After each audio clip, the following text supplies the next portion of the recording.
Every year, about 2,000 homeless youngsters end up at Centrepoint Soho's night shelter, and many more have to be turned away. The charity's report, aptly called Christmas is Just Another Day, says some youngsters become homeless when they're thrown out by their parents.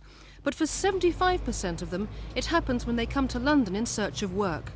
By the time they reach Centrepoint, they're desperate. Well, if you've been homeless on the streets tonight, you're going to be cold, you're going to be wet, you're going to be hungry, you're probably dirty if you haven't washed for a couple of days, and you're going to be frightened because it's grim on the streets. I came up to London in June '86 to find my real mother, and when I arrived in London, she was in a hospital, an alcoholic.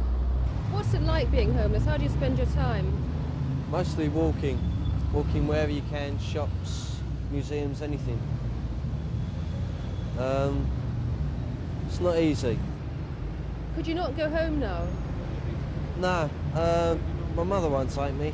My father won't take me either. Some of the proceeds from Kim Wilde's hit single, Rockin' Round the Christmas Tree, will go to Centrepoint. Recently, she spent an evening there. The people that were in here were really felt lucky to be here. They had a nice warm drink, a nice warm place, and there was pop music playing. They were talking to each other about their problems and stuff. So it's fairly relaxed, but obviously the next morning when they have to leave at 8 o'clock, it's a very different atmosphere and one of despair.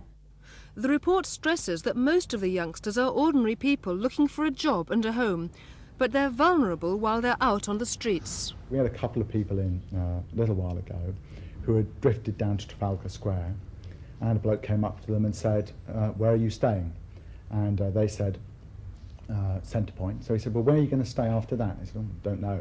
And they were hopelessly naive, they weren't streetwise. And so he said, well, look, I know this wonderful spot you can come to, come with me. So off they went. Turned out that the bloke was a pimp, trying to force them to work for him. They both refused, as any ordinary young person would.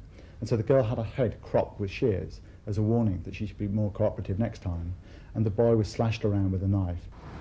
Centrepoint Soho is calling on the London boroughs and housing associations to provide affordable homes.